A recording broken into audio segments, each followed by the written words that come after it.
how do you get the GP to refer you to a psychologist with anxiety? Sure. I think it's first about talking to your GP about anxiety, and it's useful maybe to talk to them about what you do get when you notice that you're anxious, Yes. and let them know as well that you're willing to consider more than just medication. Yeah. Because it can be that when the person presents that you might almost want to, as a GP, some GPs might want to treat it immediately with medication, and indeed some people can benefit from that, as I said. But it's useful then to talk to them about the fact that you know that there are other things that can be helpful as well, and that there are a lot of psychological approaches that can be helpful. So it is about saying to them, gosh, I'm aware of this and I would be willing to try that. I don't think we need to limit it as well to the responsibility of the GP. Yeah. If you are still having some contact with the hospital, I would encourage you to talk to any one of the hospital staff, really, because you could see a clinical psychologist within the hospital setting, such as me. Yeah. And you can quite easily get a referral from a consultant, from a nurse specialist, from anyone at the hospital. So yeah, there are different ways, but I think it is about saying that, gosh, I've heard that this can be helpful and I would be willing to do that. Do you know anywhere that you could refer me? And getting into a dialogue. I think as well with that, when that so was that from the network? That's a great question, really great question. And I think it's always quite difficult, and we see so often. You're so right to say not just to go to the GP, because we see so often GPs they haven't got time, and I know from my own experience, I didn't go to the GP for a long time. I also didn't go to have any help at all, because I guess there's a male thing as well, of being a young male and thinking that you don't need the support and things. Sure.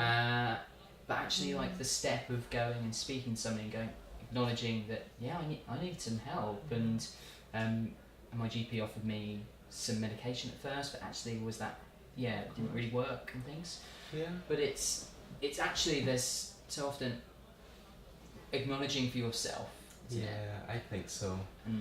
Yeah, because I guess, and hopefully talks like this help to normalize it and take away the stigma and seeing it as this mental health problem that I shouldn't talk about, means that we're starting to have a very open dialogue about people using these words like anxiety, feeling anxious. It means that they're more likely then to say that I am feeling anxious, or I am struggling with anxiety. Could you help me with this?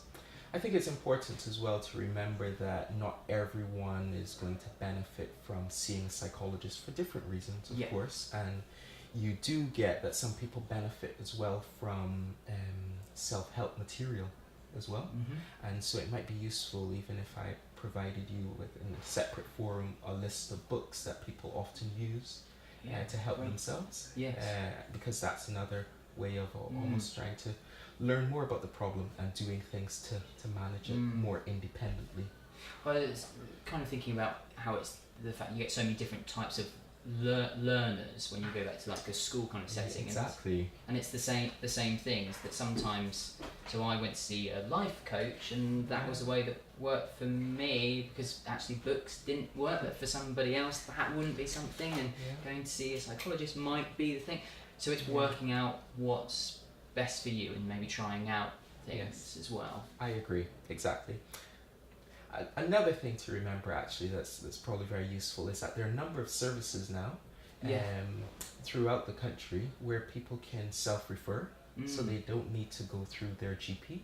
So something like an IAPT service, so it's improving access to psychological therapies, IAPT. If you type this in, then you can find one that's available wherever you live. And these are services that actually mean that you don't actually need to go through your GP at all, that you can go on their website, you can read some information, some self-help information, and you can self-refer. Wow, okay. Didn't know that was even something that was available.